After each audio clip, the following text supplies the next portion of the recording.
Hey everyone, so this is No Pop Allowed, or The Ultimate Hero, depending on where you're watching this video.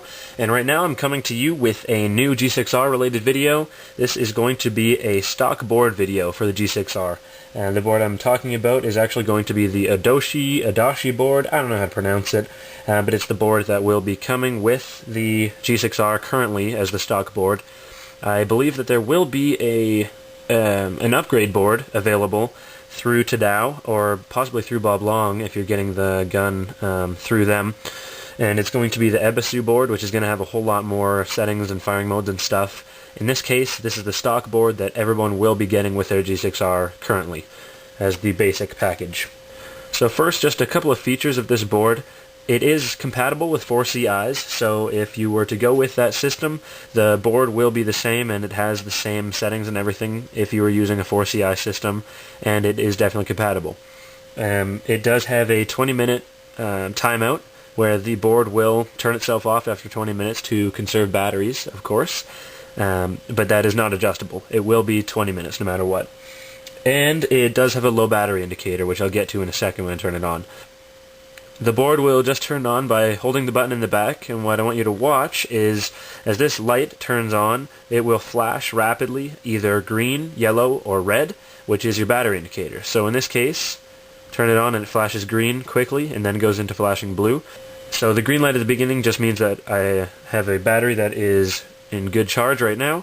Yellow would mean that your battery is low, and of course red would mean that your battery is dying or dead. I don't know if the gun will even work if you have a red light. So flashing blue means that the eyes are on. If I put my finger here in the breech, of course the light will go solid blue, meaning that something is blocking the eyes. This will also be solid blue if you have 4C eyes. The bottom eye, if the bottom eye is blocked, will be blue. If just the top eye is blocked, it will be solid red.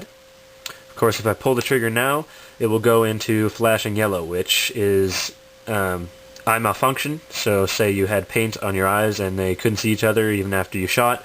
This is what it will go into, and it will cap your BPS at 8 until, of course, the breach is cleared and you can shoot regular again. The board also has a force shot, so if I hold the trigger for a second, you'll hear it shoot with the eyes on. So that's just so you can do a clearing shot without having to turn the eyes off. Easy to turn the eyes off, just hold the button again on the back. Go into blinking red, that means eyes off. And there you go. So now we'll go into programming. So to get the gun into programming mode, all you have to do is hold the trigger down and turn on the gun. It'll flash some cool colors and hold a solid green light, which means that you are now in programming mode. So I'm quickly going to go over what all of the programmable modes are, and then I'm going to go through each one individually, talk about them a little bit more, and then show you how to adjust them. So first one here, green, is debounce. Purple is dwell. Yellow is loaded delay. Blue is fire mode. Red is rate of fire. And white is bolt delay. So starting at the beginning, this is debounce. Standard on lots of guns. Something that you may or may not ever have to use. It's going to be really only effective for, of course, semi-auto play. If you're finding that you are shooting faster than you're actually pulling the trigger, you're going to have to up this. It will come at a setting of 10, and it ranges from 1 to 50. So you have a lot of adjustability there. Each increment is actually a half millisecond, so there's a lot of adjustability here, and you should definitely take that into account. If you're going to adjust this, you don't want to adjust it a lot.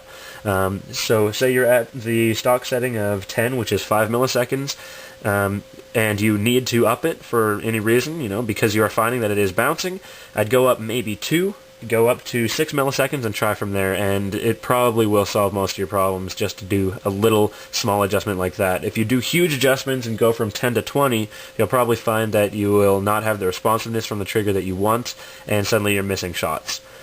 Again, this is something that you'll probably leave unless you really notice that it is firing faster than it should be. So purple, dwell, pretty standard for most guns, and hopefully pretty much anyone watching this video or owns this gun should understand what dwell is. It's not something that should really be filled around with too much. Again, especially with these pop-up valve guns, and especially with Bob Long's, he's very specific with the settings, including, the LPR, HPR settings. He's very particular about those, so the dwell is going to be no exception. The stock setting is 6, and it ranges from 2 to 20 milliseconds. 6 is where I'd probably recommend to leave it, just because, that's what the gun is designed to work at.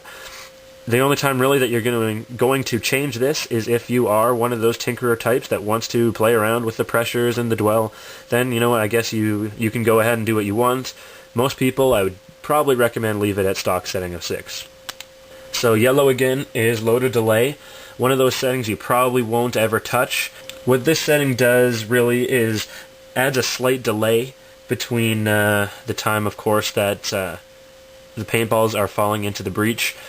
All it really is there for is if you don't have a very reactive hopper, if you don't have a loader that is keeping up very well. So say you're using, a Revy, or you have really dead batteries or something in your loader, you might want to up this a little bit to make sure that your gun is compensating for how fast the paintballs will be dropping into your breech. This is adjustable from 1 to 25, and the stock setting is 2. So that'll give you an idea of how reactive it'll be out of the box. And of course, you'll probably want to use as fast a loader as you can to get the maximum performance out of your gun.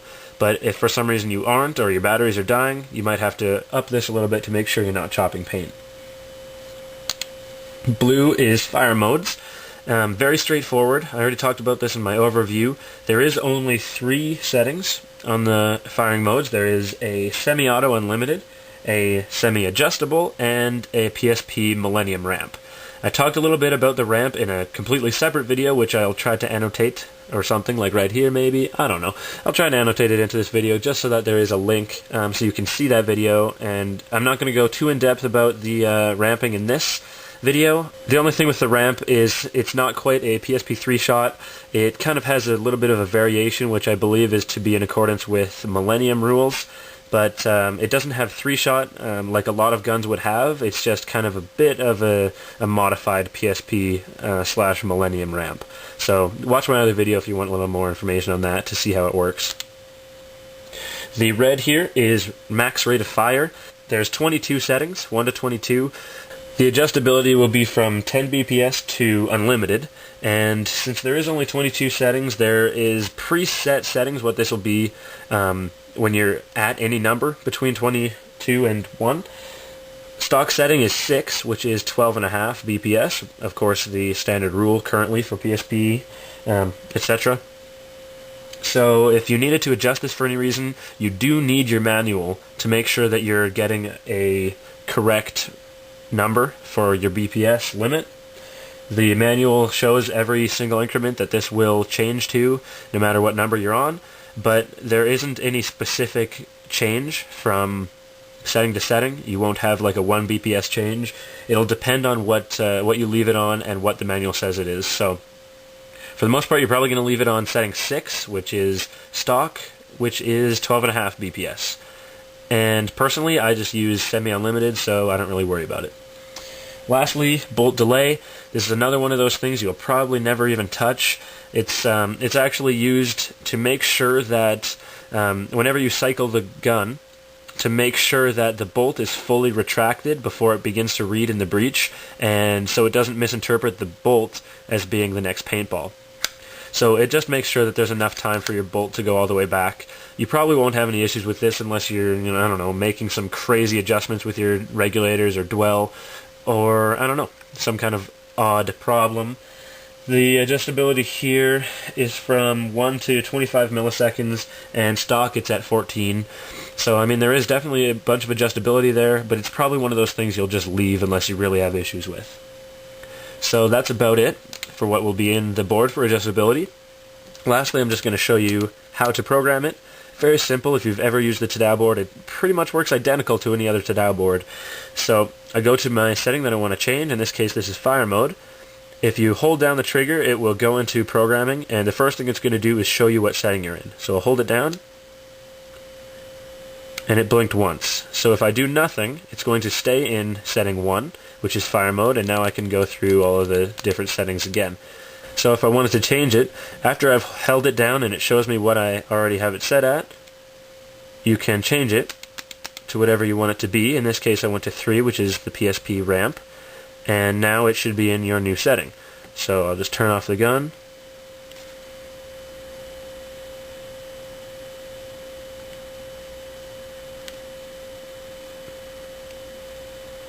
Turn the eyes off, and